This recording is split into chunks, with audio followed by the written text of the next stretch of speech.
Governments will never save the people. They exist to exploit and destroy the people. There is but one force that can save the people, and that is the people themselves.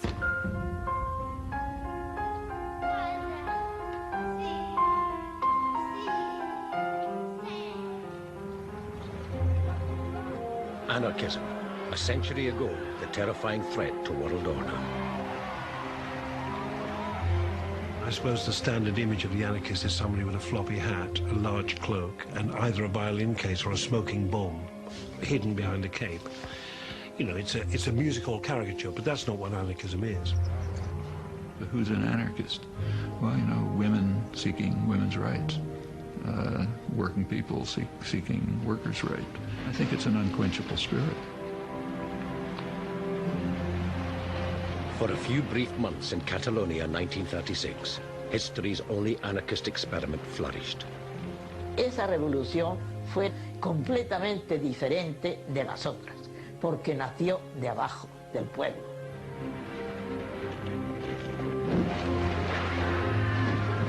And it was a woman from the far side of Europe who reported its rise and its final defeat to the world.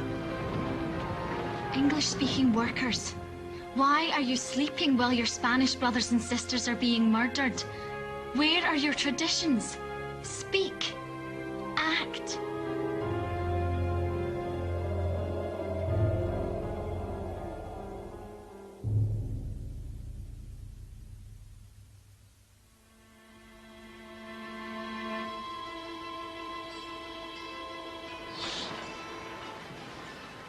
Ethel MacDonald was born in Bells Hill, west of Scotland, in 1910, the free-spirited daughter of a large working-class family. A laird, a boss, a rich man, a thief, a piper, a drummer, a silly little thief. When I was young, I made a 10. When I was 12, I ran away. When I was 3...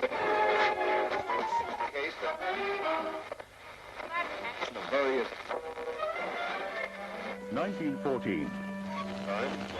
The Great War begins, killing 8 million men, women and children. 1917. Bolshevik Revolution in Russia. 1980. Women in Britain win the right to vote, but only for those over 30. All efforts at compromise between the Trade Union Council and the government regarding the position in the coalfields have failed. 1926. General strike across Britain. 1927. 20,000 stormtroopers march at the German Nazi Congress in Nuremberg. 1929. Stock market crash in the United States triggers the Great Depression. 1931. The Spanish Republic is declared. King Alfonso leaves Spain. Barcelona, every town and hamlet fill the streets in one vast, delirious demonstration of delight to mark the birth of the Republic and their newly won... When I was 8, I was 2nd Street. When I was 9, I could write a line. When I was 10, they gave me a pen. When I was young, I made a 10. When I was 12, I ran away. When I was 3,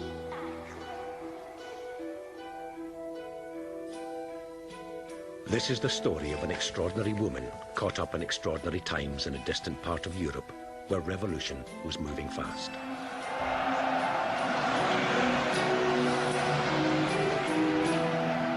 Spain is the place where the future of the world is being determined. It's not just another little local difficulty. Spain was the place where fascism and democracy would finally meet face to face. At the age of 19, Ethel was seeking work. A star pupil at school, she, like most girls in the 1920s, left oppression had Scotland and most of the developed world in its grip. British unemployment in 1933 exceeded 3 million. The women in Ethel's early life would have cooked and cleaned all day long for families of up to 10 children, again for the families of the rich.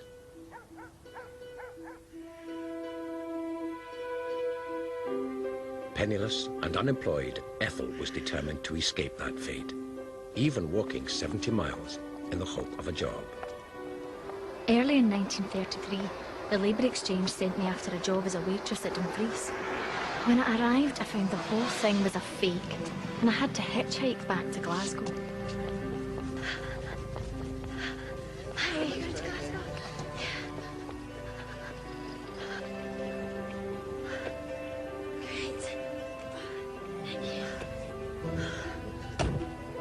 This wasn't the first time Ethel had been enraged by management and bureaucracy.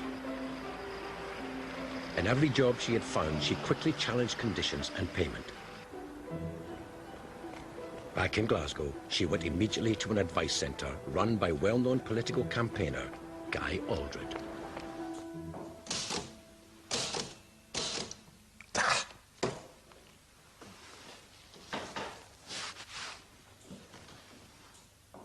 You can't type, I suppose? Freedom. He was somebody who, as a young man, had spent a little time with a whole range of different organisations until he settled and became involved with the anarchist movement. Ethel and Guy Aldred clicked. He was dubbed by his supporters the guy they all dread for his fearless attacks on the state and employers. Perhaps we should start with my case. Ethel discovered anarchism and her political home for the next 30 years.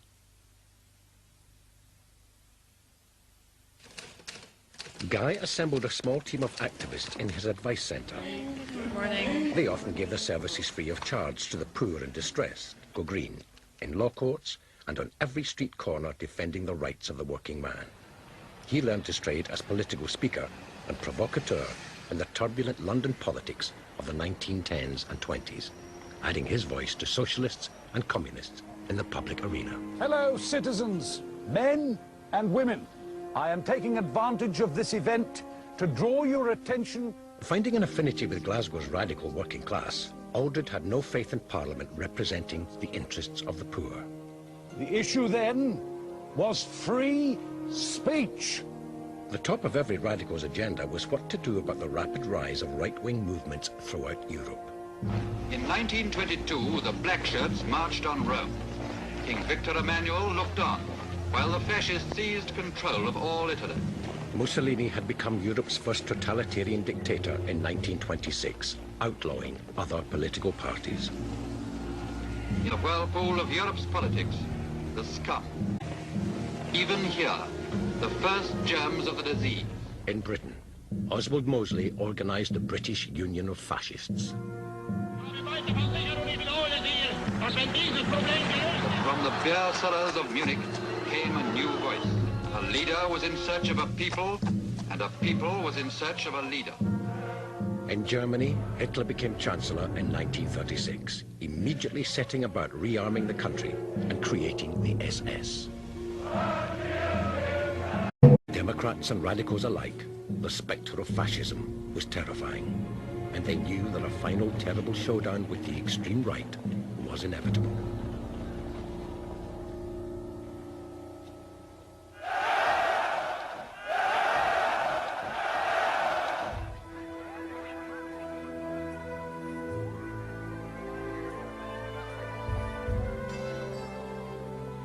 Catholic Spain, dominated for years by dictatorships and backward-looking monarchs, was about to be thrown violently into the modern age.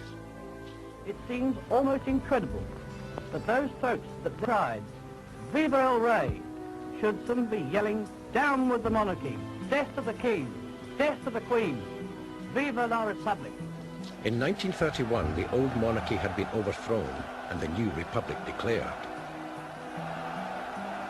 Madrid, Barcelona, every town and hamlet filled the streets in one vast, delirious demonstration of delight to mark the birth of the Republic and their newly won liberties.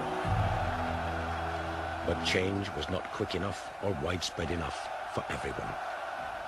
At the beginning of the 1930s, in Barcelona and everywhere else, women were paid half the meagre wages of men, less than 2 pesetas a day, often for precisely the same work. Arranged marriages were common, and unmarried women in a country heavily dominated by the church had to be accompanied by chaperones. But under the surface of everyday life, A new movement was taking shape in revolutionary bars and street corners. Soon events would change Spain more radically than anyone had anticipated. It wasn't Barcelona, though, but Oviedo, the capital of the mining province of Asturias, where the next crucial event was about to take place, as miners fought with government forces for control of the town. News from Oviedo spread like wildfire. Radical thinkers like Ethel MacDonald, now 27 years old with 8 years of anarchist activism behind her, quickly picked up on the importance of what was happening in Spain. In northern Spain, the miners had been united by the Workers' Alliance for over a year. With socialists, anarchists and communists participating, they determined resolutely to end the system of exploitation and armed themselves. In October 1934, a general strike was called. They came in thousands, attacked and overwhelmed Spanish government forces. The workers' flag flew over Oviedo and the town became a workers' commune. The right wing, Spain's royalist traditional Catholics and conservatives, realized too where the Asturian rebellion might lead and didn't hesitate to brutally put it down. The miners' strike was crushed, but the flame of revolution had been lit.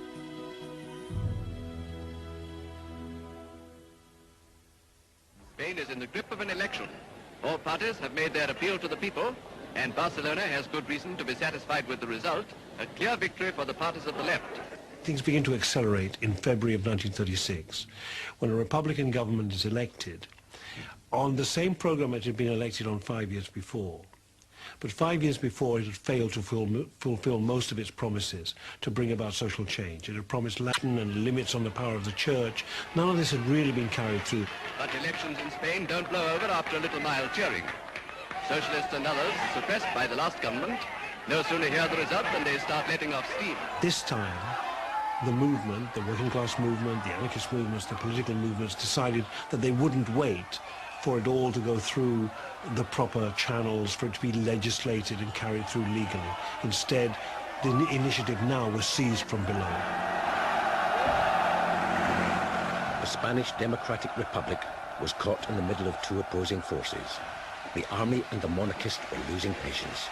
Socialists and anarchists gaining confidence. People across Spain began to choose sides. Between the 18th and 20th of July, the Spanish military rebelled against the Republican government. Generals, including Franco, struck at all the major centers simultaneously. Civil war in all its naked horror inflames the whole of Spain.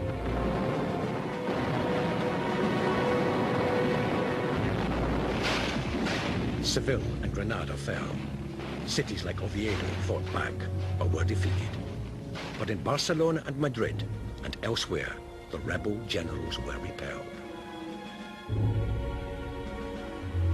Hitler and Mussolini supported the rebels with military aid. Britain and France adopted a policy of non-intervention, banning the sale of arms to the Spanish government.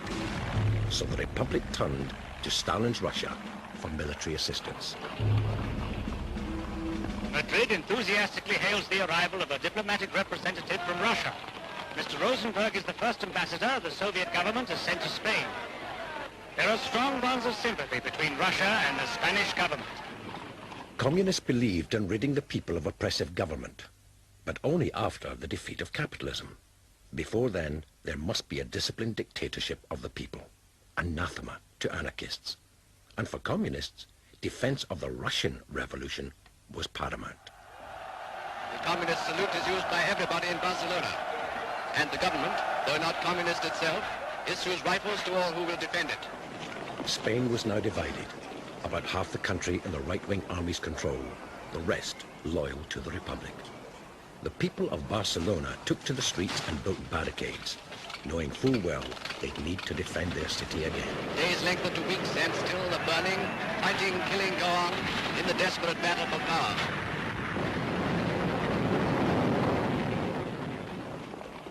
Radical thinkers and activists the world over were galvanized into action. Spain was the arena for the showdown between left and right. Help save Spain? For Ethel, that meant doing what she could locally. Join the workers in Spain. writing, editing and distributing. Sir, join the workers in Spain. When the Civil War began, there was clearly a determined effort to very rapidly make it an international issue. People went all over Scotland, all over Britain, all over Europe, doing street meetings and so on, to tell people about what was going on in Spain. In almost every major city, there were stalls and tables in shopping centres, collecting money, getting people to sign petitions, and in some cases recruiting people for the international brigades. And there were about 35 to 40,000 people who went from around the world, often under very difficult conditions, to fight in the international brigades. My father, James, joined the Communist Party in 1932, and he was watching what was happening in Spain with the miners in Asturias in 1933 and the various other events leading up to 1936. He was in the Territorial Army, so he had a rifle. And I think he came in one day, put his rifle down in the corner, never took his rifle with him, which he might have wished he had done, because it probably worked better than anything he ever had when he was in Spain. But he just said, I'm going. He just decided that he was going to go to Spain, that he had a duty to join international brigades and to go and fight for the Republic, against Franco, against the fascists. Spain's atrocity-spangled civil war burns and butchers into its 9th week. Already it's estimated that 25,000 have been killed, but less than half of those have died on a battlefield. Night after night, all over Spain, men are torn from their weeping families, lined up and shot.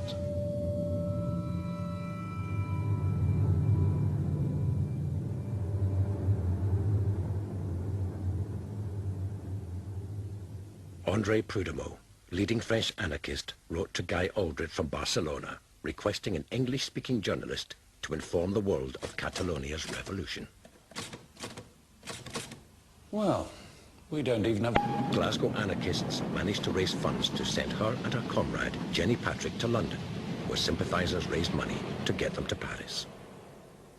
The initiative for the International Brigades was largely Communist Party. The Communist Party internationally mobilised the International Brigades at a series of meetings around the world. From Paris, sympathisers' generosity got us to Perpignan. If you like, went by different underground railways and arrived by different routes. Come.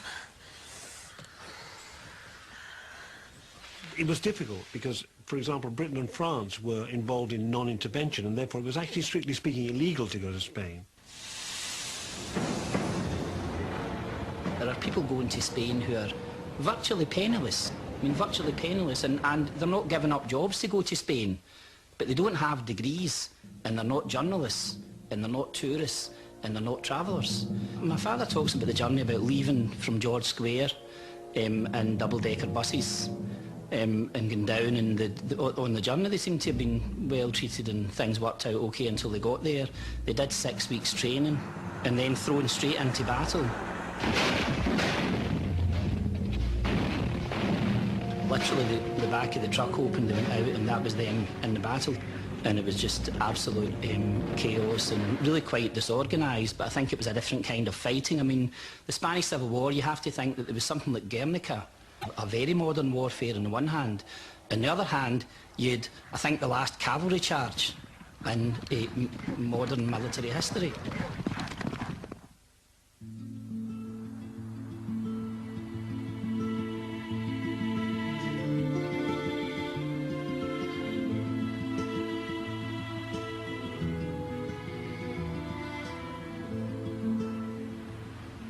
The battle between Republicans and right-wing rebels hadn't reached Barcelona yet.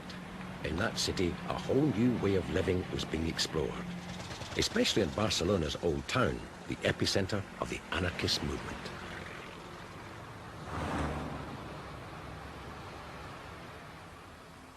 The Raval in Barcelona was, from the early 1920s onwards, and even before that, an area from which immigrant workers came from the rest of Spain.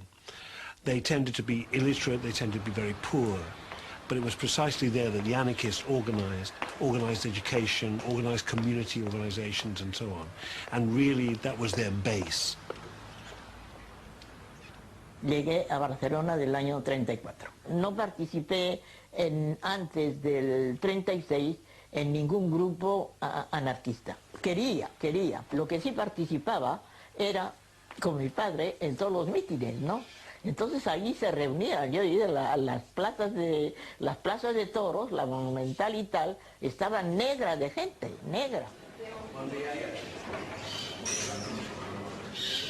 The Café La Fragua was a kind of typical restaurant for working class people. Long tables, simple furniture, basic food, cheap and available, lots of noise, lots of debate, lots of discussion. So this is Barcelona. This is Barcelona where there's a power on the ground, there are organizations, the streets are controlled by people's militias, the factories are controlled by workers' committees. There is a real new kind of power emerging in Barcelona, a workers' power.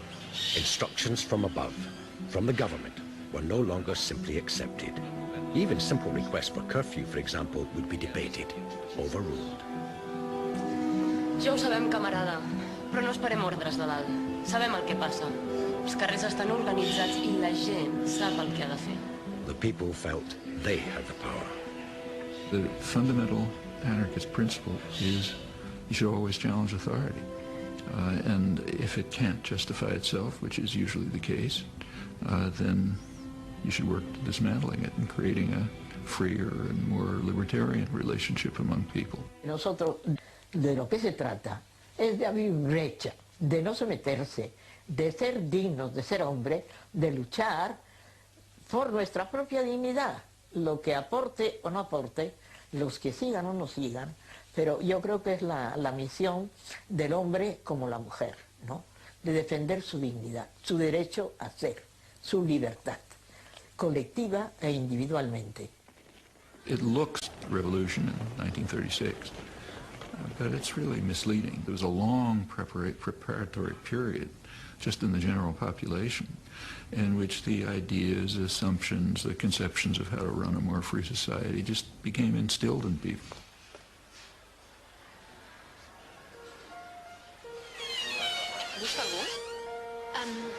I was told to report here.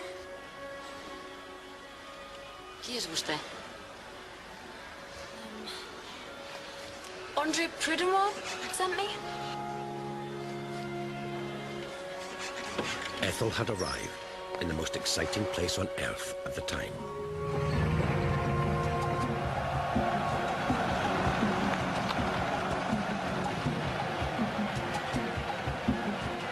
For 10 extraordinary months in 36 and 37, the region of Catalonia became the center of one of the most radical revolutions in world history.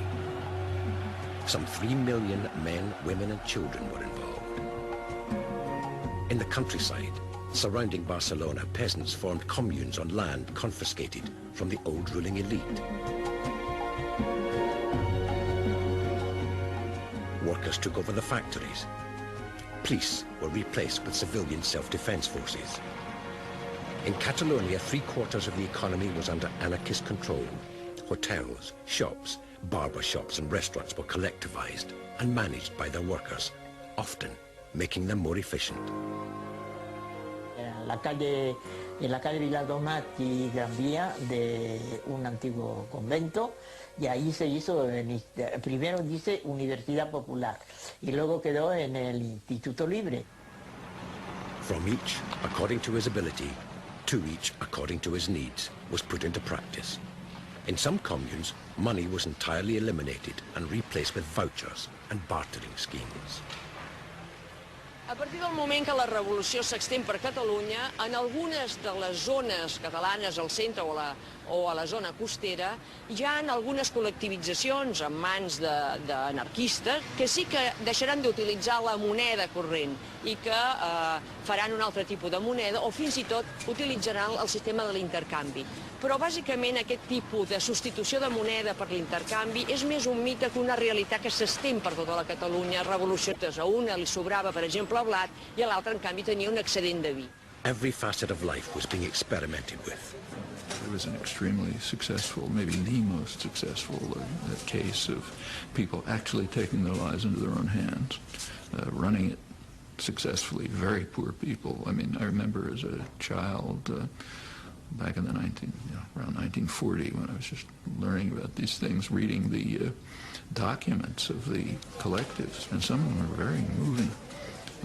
There's one in particular, a village called Membria, which describes itself as These are just documents put together by peasants and workers in different places. They describe it as the poorest village in Spain, but the most just. Barcelona's a marvellous place in its architecture. The buildings are really wonderful, each one gleaming brightly and not a trace of soot or grime. In the main square, the Plaza de la República, the white walls of the Generalitat, the government offices, glisten in brilliant sunshine. Birds are singing in the trees and the sky is the most beautiful blue I've ever seen. Civilian soldiers dressed in their inevitable dungarees and little red and black Glengarry bonnets and smoking endless cigarettes strode casually in Las Ramblas or chatted to the girl soldiers in the Plaza Catalunya. Llevaba de comprarse unos sombreros y venir a trabajar con sombrero, porque entonces solamente lo llamaban las burguesas, ¿no? Las chicas bien. Y entonces tuvieron la ocurrencia porque nadie compraba sombreros, ¿no? Entonces, sí, aquello fue un gran cambio. This new confidence, this thirst for change, came as a reaction to years of repression. Yo no había ido a la escuela. Entonces yo me extrañaba, ¿no?, que una chica de mi edad y todo eso, de que no tuviera ni siquiera esos conocimientos elementales. Women's lives changed radically. The Republican government had improved things in allowing divorce in exceptional circumstances, but anarchist women wanted more. In 1936, they founded their own pressure group, Mujeres Libres, Free Women. Yo creía que era una cuestión de mujeres mayores, de 30 años para arriba. No tenía ni el pur, ni contra, ¿eh?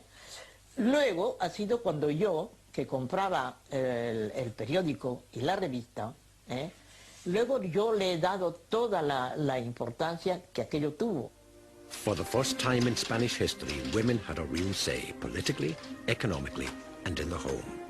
The Spanish term, for example, mi mujer, meaning my wife, but literally my woman, was immediately replaced by mi compañera, comrade. Había un verbo que se popularizó, fraternizar. Fraternizar, aquello era la cuestión de fraternizar. Los primeros días, desde luego, fue algo magnífico, tú. Mujeres Libres numbered 30,000 women. Y lo que querían, sobre todo, es cultivarlas y prepararlas para que tuvieran un rol en la sociedad. Porque decir, tú eres una mujer, eres ante todo una individualidad, ¿comprendes? Entonces, tienes derecho a escoger la vida. No estás condenada a estar en el hogar, ni estás condenada a ser madre, ni estás sobre todo el derecho de ser tú misma, lo que tú quieras ser, ¿no? They opened maternity hospitals and schools and organized military training. There were, particularly among the anarchists, very fine, very combative women militias, and Ethel went into that world where she would have met people like her, young working class women who were involved in a fight for workers' power and a fight against fascism. I had difficulty deciding which soldiers were young men and which were girls. They were dressed exactly alike, but as we drew nearer, we saw that all the girls had beautifully permed hair and were strikingly made up. Through the streets, naked murder is stalking, the ever-present spectre in a country divided against itself. In the rising of fascists against the government, brother raises his rifle against brother. Seville, Saragossa, San Sebastian, from all these places known so well to holidaymakers in times of peace, pictures unfold the cataclysm that has taken toll already of 20,000 lives. In Spain, as in the wider world, stories of violence attributed to anarchists made the headlines more often than their revolutionary experiments. For many anarchists, non-violence is central to their cause. However, there can be no doubt that in the prelude to and during the Civil War, hundreds of churches throughout Spain were attacked and burned. As many as 700 priests in Catalonia were killed. Some of these atrocities must be blamed on anarchists, but there are many groups involved with the rebellion against conservative Spain. Anarchist revolution, there were acts of violence, so like killing of priests, for example, burning down of churches and so on, which were unconscionable, but were a reaction of very oppressed people to highly oppressive institutions which had been crushing them for centuries. And when people liberate themselves, unpleasant things happen. Anarchism is a kind of a tendency in human thought and human action and human affairs, a tendency which is certainly based on principles. Fundamental principle is that authority is not self-legitimating. Our cameraman is on the spot, securing the first sound film interview in the trenches. We are here 3 miles from the capital of Spain. The town is under our eyes. The Spanish Civil War was the first truly media war of the modern age. Radio, film and poster art were all brought into play. The walls of the city, said one observer, became an anti-fascist art gallery.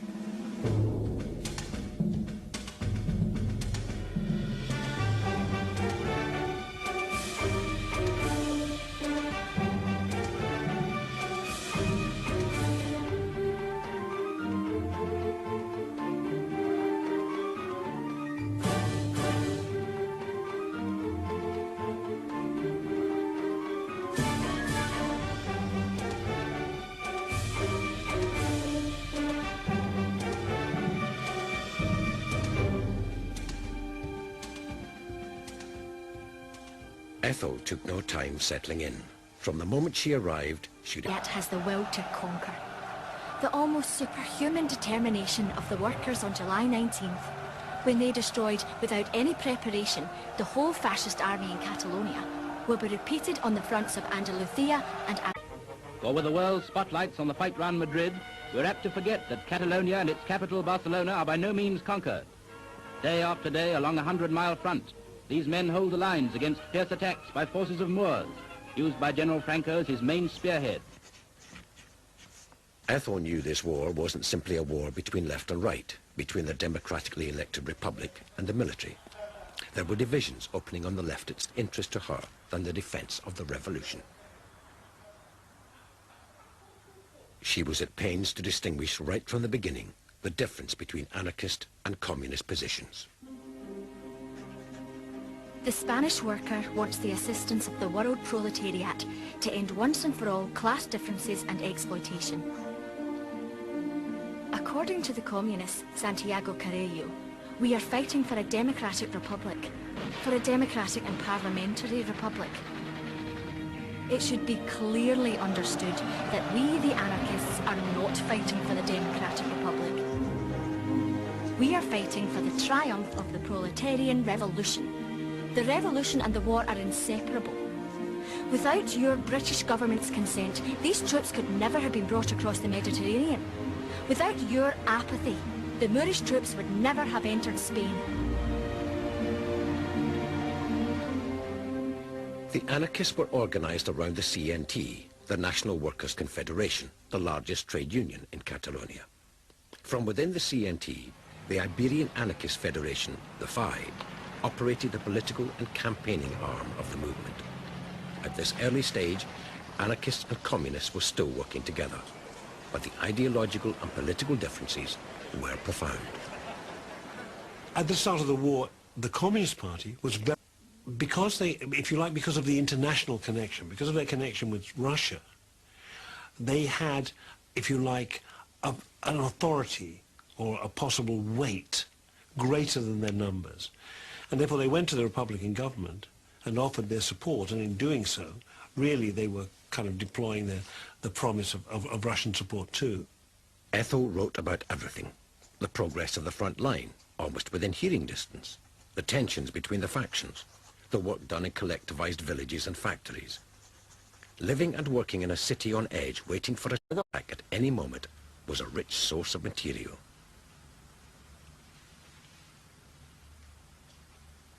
The lights went out throughout the city.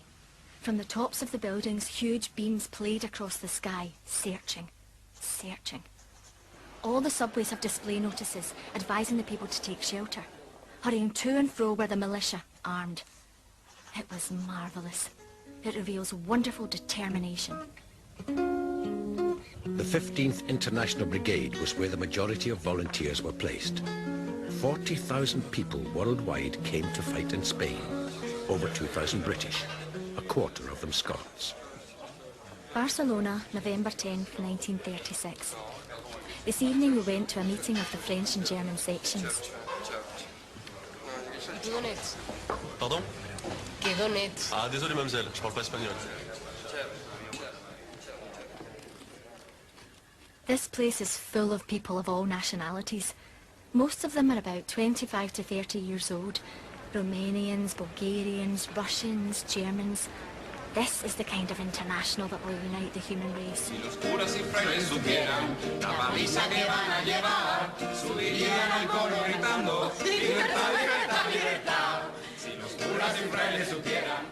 I hope I can pick up Spanish so that I can get a thorough knowledge of the international movement. All I can say is dos cafés con leche and salud.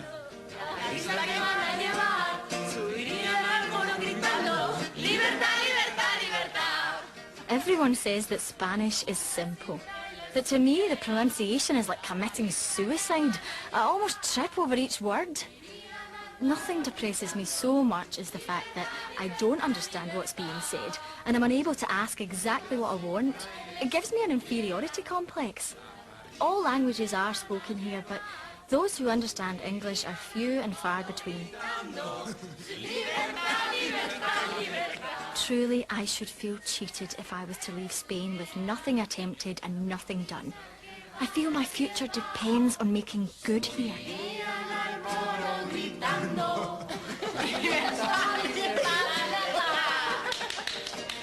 I shall do great things when I'm back in Britain, but I want to achieve something here first.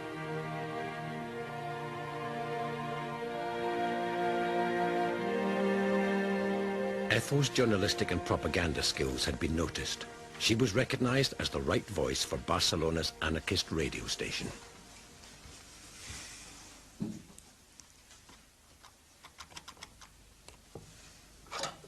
Radio was the new and compelling media of the day, and fast becoming an important weapon. Was attacked, they began broadcasting propaganda, war news, claims of victory and other military information for public consumption.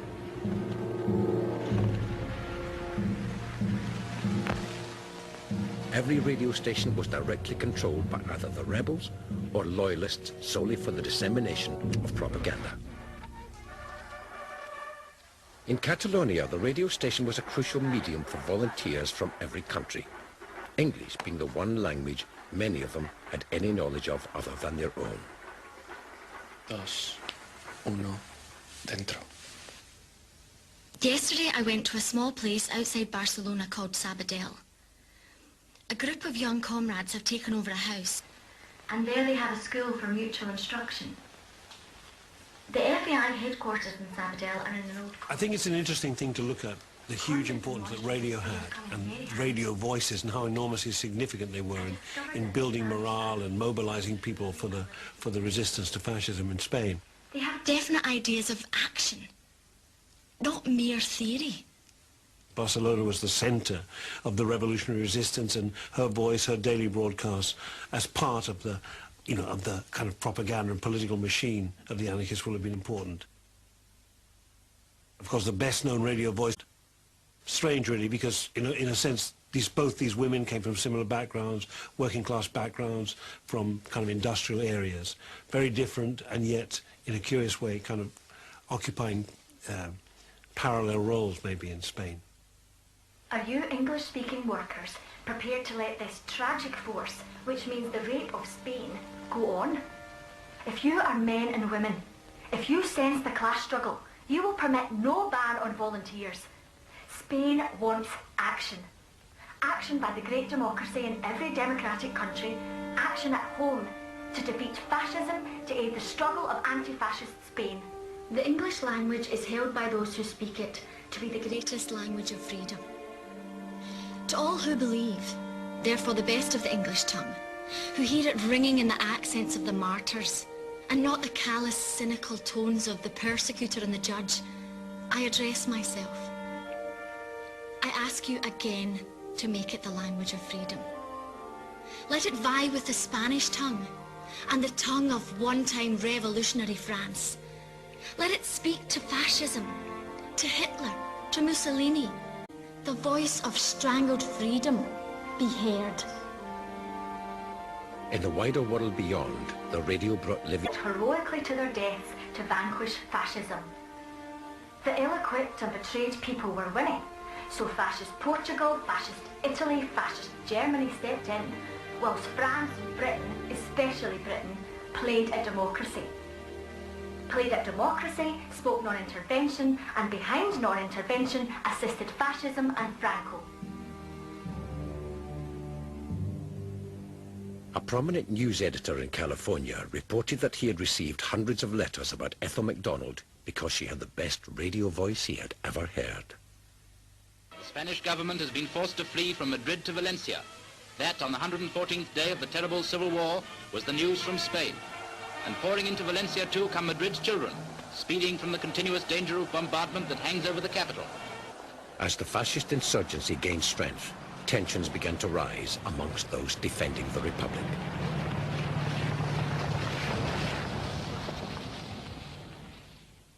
On November the 14th, Buenaventura Durruti, a leading anarchist, returned a force of 5,000.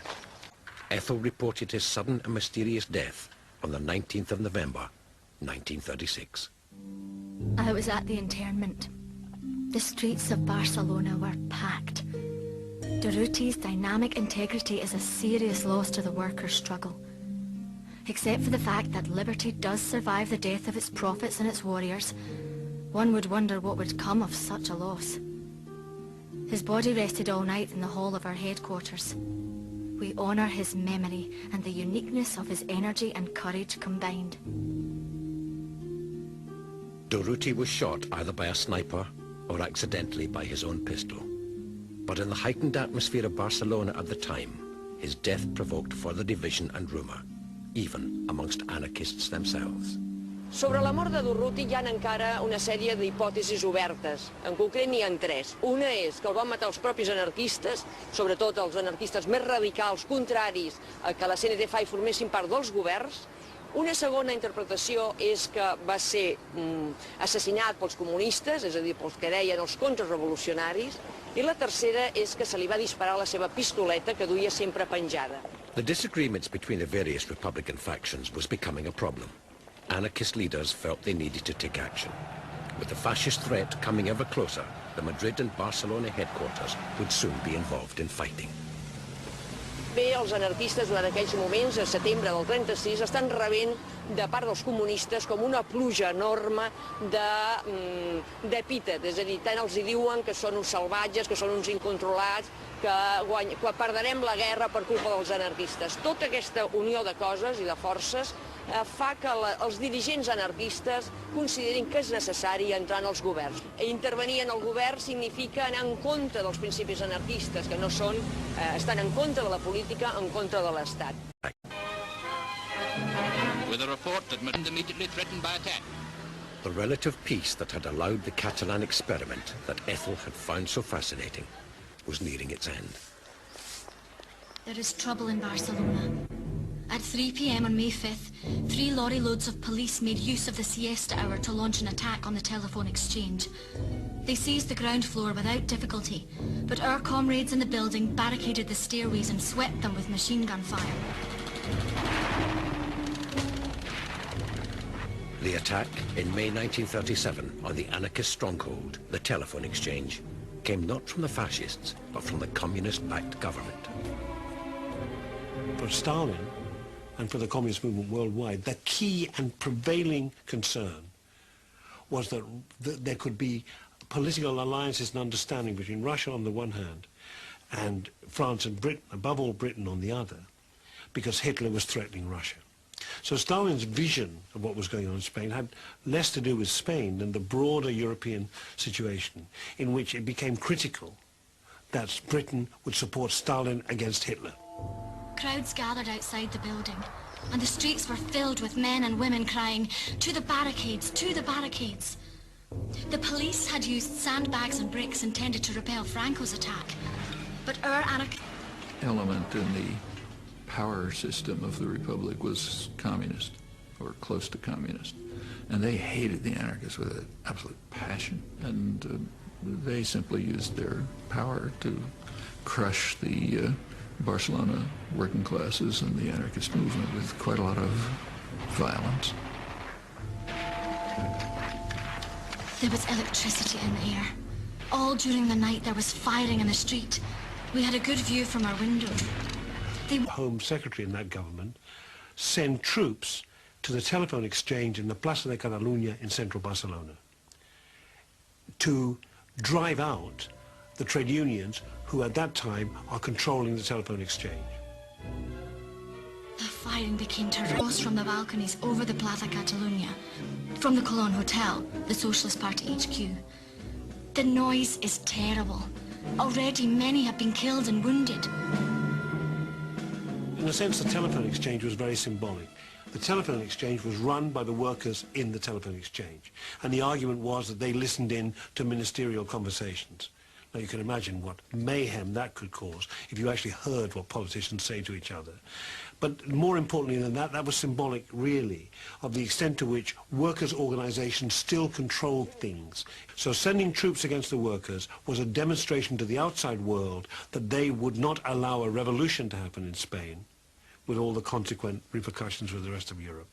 Però també hi ha una tercera manera de valorar el que va significar els fets de maig, i és que les minories més radicalitzades de la CNT-FAI s'oposaven a la direcció de la CNT-FAI i a la política que havien fet de col·laboració amb els governs. Per tant, tenim davant de nostra diverses possibilitats. Un punx comunista, un punx dels republicans, o bé les pròpies minories radicalitzades anarquistes. Visions weren't necessarily so obvious or clear-cut. You know, judging whether anarchists, POUM, the socialists and so on were right or wrong. I mean, I think he was a member of the Communist Party, but he went there to fight Franco, and he went there because he did see this as a dress rehearsal for a greater, a larger struggle. En el taller donde yo trabajaba, ¿comprendes? No había problema porque unos se dieron del OGT y tal y cual. Es que no me sentí, es que no hubo problema en el seno del Comité de Control por el hecho de pertenecer a una organización u otra. In the midst of the street fighting, Ethel managed on May the 8th to get out one last dispatch from Barcelona. She sent it to Aldred, who published it in the Barcelona Bulletin on the 15th of May. We were preparing for attack. Men barricaded windows. Women dragged out cases of ammunition. Machine guns were mounted. We knew what was coming. I set out at 7. At that hour, Spanish women go to the market. Both sides, knowing this, look out for them and cease fire to allow them to move about. We mingled with these women, substituted for a lull in the fighting. 5 minutes later, we saw him fall.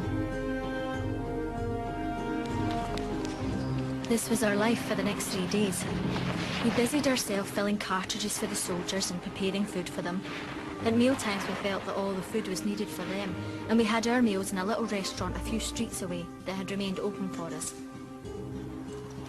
At the barricades we watched the soldiers and police drag easy chairs out of nearby buildings and sit smoking till it was time to start firing again. They seemed to take things as coolly as that. We saw 12 comrades dragged from their car and shot. When the ambulance people tried to get to them, they were ordered back and told if they went to these men, they would be fired upon. Our comrades did not want to kill people, and they withheld their fire as much as possible, contenting themselves with defence. Dead and wounded lay between the barricades, wrecked cars in every other street. Hardly a pane of glass was left in a window. All the street lamps were shattered. Walls were wrecked by bombs. Filled with fear-stricken and frenzied women.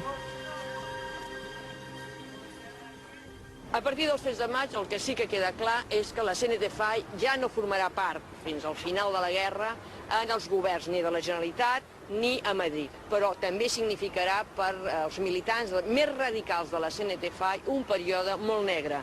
És el període d'empresonament, és el període d'assassinat que s'instal·len a Catalunya durant aquest període.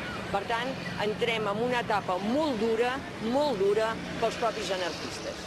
La conspiración ya venía de lejos y no eran solamente los comunistas eran también, comprendes, todos que querían terminar con el PUM y querían terminar también con la CNT. Acabaron, bueno, sí, con la revolución. For 4 days there is fighting, at the end of which the revolutionaries, the most radical, the most determined fighters against fascism, are arrested by their erstwhile allies and colleagues, jailed, in some cases tortured, in some cases killed. After the events of May 36, Ethel's voice was no longer heard on the airwaves, nor was there any news of what had become of her. A mesura que la guerra es va perdent, a mesura en que cada vegada més la república depèn del subministrament d'armament que procedeix, que ve de Moscou, la justícia republicana i la rereguarda republicana es militaritza. Què vol dir això? Vol dir que la república, davant d'aquesta situació tan tensa, el que fa és militaritzar tots els elements, és a dir, des de la justícia, passant pels tribunals, passant per les lleis, etc. I per tant la justícia passa a ser una justícia molt arbitrària. És a dir, els processos que es fan, aquí se'n diuen fotomatón, de justícia ràpida i expeditiva, i moltíssima gent anirà a parar a les presons i als camps de treball que s'instal·len sense les més mínimes garanties processals ni legals. Why they didn't arrest me immediately and have done with it, I couldn't work out. Later I discovered that they had already arrested so many British subjects that they were afraid to arrest me. Apart from making representations for other prisoners to the authorities, who hated me, there was little I could do. On several occasions, the assault guards raided the cafe looking for armed revolutionaries. I passed myself off as a wife of one or other of the men. While Ethel hid out in Catalonia trying to find a way to get home, she was becoming famous in her native land. The mystery of what had happened to the Scots girl Anarchist was picked up by the press, and as a result, anxiety grew in Britain and abroad. There were rumours that she was in jail, that she was being tortured, that she was dead.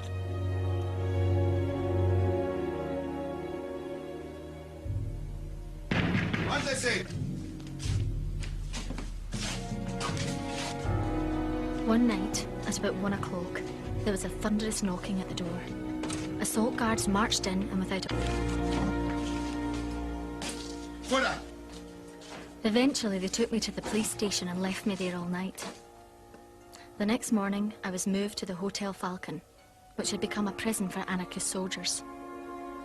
They took me in a motor lorry that, for all the world, was like the tumbril of the French Revolution. They wanted me to sign some document, but I refused.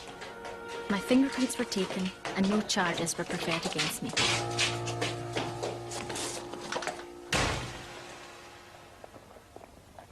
The fate of volunteers missing in Spain attracted international criticism. In Spanish law, charges against prisoners must be laid within 30 days. In practice, they were locked up indefinitely. But the day finally arrived when the authorities decided to charge Ethel formally. 1. Found in possession of foreign money. 2. I was a fascist, because files in my possession had formerly belonged to a fascist. Actually, I'd found them in the CNT and merely made use of them. 3. Associating with prisoners and conspiring with them in a foreign tongue. Now that she had been formally arrested, Fenner Brockway, a leading member of the British Labour Party, managed to have charges against her lifted. Fenner Brockway es trasllada al que és la presó en aquells moments on estan concentrats 150 persones. Aquesta presó estava situada exactament aquí, aquí de davant, i era l'antiga seu del PUM al capdavall de la Rambla de Barcelona. Quan entra Fenner Brockway es queda absolutament astorat, perquè es troba amb 150 persones en una situació molt precària. Només hi ha un lavabo, només hi ha una pica per rentar-se les mans. A més, només els hi reparteixen dos menjars que són sopa i un trosset de pa al dia. Hi ha moltíssima gent molt malalta, amb polls, en una situació absolutament desastrosa. I sobretot pels brigadistes internacionals que... An endless procession of refugees winds on, driftwood on the seas of political passion, met by French guards who examine credentials and give out food. Citizens escaping the fighting south and west of Barcelona were flooding through Catalonia to get to the safety of France. The Republican Guard checked their papers at the border, so Ethel needed a visa to leave the country. The British consul told me that friends in Britain and America were preparing for my being allowed to leave the country. But I couldn't do that until I got a pass, and if I tried to get one, it would be an excuse. Ethel didn't leave the country immediately after her release. She felt there was still work for her to do in Barcelona, helping anarchist comrades. Discontrolled police. I helped anarchist comrades in and out of prison. Some soldiers managed to escape altogether, disguising themselves in clothes borrowed from civilians. We approached the crew of foreign ships to beg secret passage for wanted men and women in danger. When these activities became known, the British press dubbed Ethel the Scot Scarlet Pimpernel. She managed to get a letter back to Aldred and Jenny, her anarchist travelling companion who had got out of Spain before the crackdown. Dear Guy, I know you've been expecting to hear from me sooner than now. I'm still here, but unable. I'm in hiding. I can't get a visa. If I apply, I'll be arrested. If I don't, I'll be arrested. I can only leave the country with the help of comrades, but most of the people I knew here left for their own countries, and sometimes it's pretty lonely. Conditions in prison were bad, but we kept up the struggle. We managed to persuade everyone in every prison to strike at a certain hour on a certain day. I used to collect packets of letters from the other prisoners and smuggle them out with my own, in the cans which were brought to us in prison. The cans, thanks to careful planning, always landed in the hands of the same man who knew what to do with them. Everything was cut and dried. Street plans were prepared, and everyone knew, if they escaped, exactly what to do and where to go. The letters and arrangements for those going abroad were handed to a French skipper. I'm still here, but unable to leave the country legally. I am a terrible sight. I have lost everything. I need your help and solidarity. Please do not fail me. Not that I am afraid, but I would be foolish if I didn't know the danger I am in. Beyond the prisons, the Civil War itself was going badly. The Republic was losing ground to a far better organised rebel army. Britain, although still not taking sides, was increasingly worried about the safety of its nationals in Spain. Barcelona becomes the storm centre. Safety will now be provided by the formation of a neutral zone south of the harbour. At the docks, I was questioned, but after a few minutes, they allowed me to pass. I was never so thankful in my life. After almost a year, Ethel fled the country she had longed to help.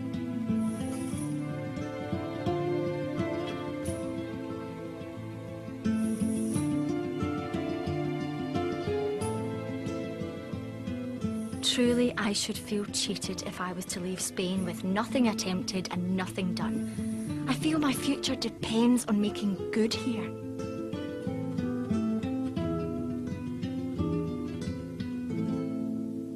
Into the little French town of Le Pertu on the Spanish border comes an unending stream. For days they have been trudging along rock-strewn tracks over the snow-capped Pyrenees. Leaving Spain behind, Ethel embarked on a speaking tour. The French, surrounded by fascist states, Italy, Germany, and imminently Franco-Spain, were keen to hear what the anarchist journalist had to say. A struggle is taking place in Spain that should have the assistance of all decent-minded men and women in every part of the world. But what do we find? There is no united action to assist the proletariat of Spain in their struggle. Instead, we have a united front of socialist and communist parties with capitalism. It's a battle of a ragged band of raw recruits against a mechanized, highly trained army. Town after town falls to Franco with little resistance. Our victory is sure, because the Spanish proletariat have the will to conquer. Refugees stream out before Franco's advance. From out of the fields of Andalusia and Asturias, fertilized by the blood of the heroic proletariat, will rise a new Spain of the proletariat. German planes, Italian planes bombed the city, and still Madrid held out. This was the Spanish Revolution. challenged into existence by insolent fascism. Madrid in a state of siege shows the effect of constant bombing by insurgent planes. Statement by the mayor of Barcelona. He has announced that the city has been raided from the air 23 times. The Spanish workers are holding the pass. They cannot hold it forever. Will you not rally to their assistance? Madrid calls. Barcelona calls. Your past calls. Workers of Britain, act.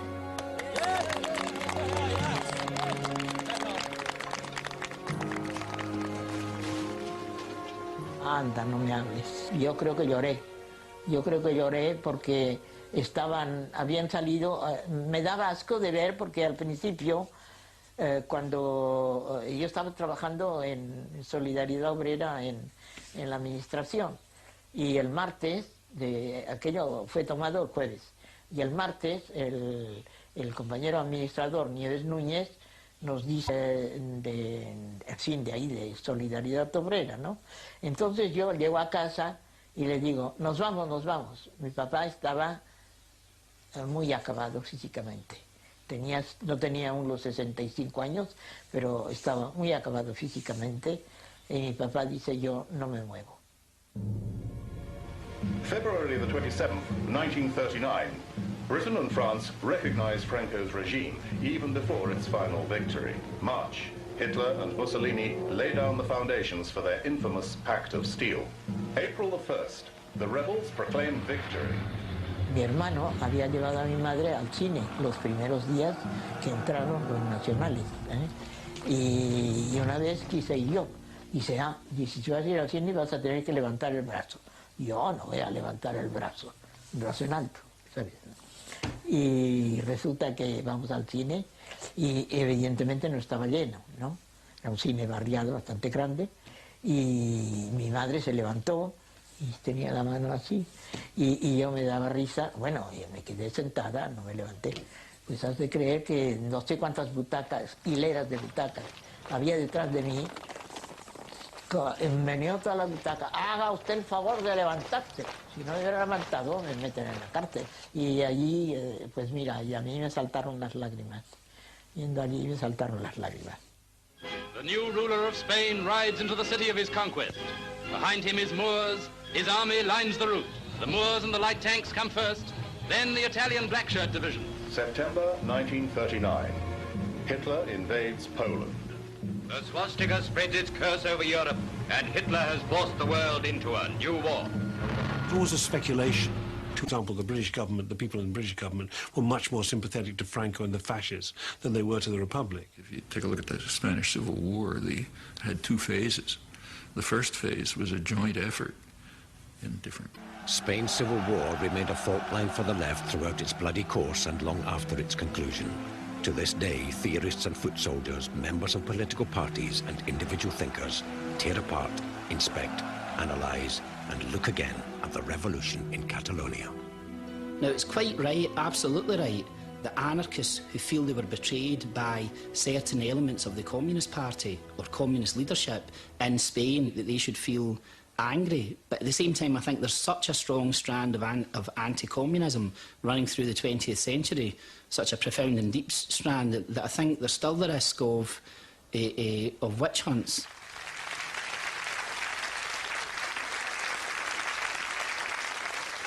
Thank you, everyone, for welcoming me. Today, Spain, utopia realised. I return full of sadness, dulled by the tragedy. After the end of the war was repression, revenge for their defying Franco and the rebellion. Despite all the forces that stand in our way, working people of true heart and real bravery will continue to fight for justice and equality. The revolution will one day happen. The low rumble of an eruption beginning deep down will eventually burst. It may take a decade or less. It may take a century or more, but come it will. Whenever you have a period of an upsurge of activism, say the 1960s, or today for that matter, you find anarchist strains all over it. The human spirit will not allow itself to be squashed and imprisoned forever. I mean, 70 years after the Spanish Civil War, I look around the world and what I see is that, you know, the spirit of resistance and rebellion, the desire for change is as vibrant and real and immediate as ever it was. Capitalists, communists, no matter how they try to suppress us, the people will run out of patience with them. There are the beginnings for the... No se justifica a sí mismo ni la ambición del dinero ni la ambición del poder.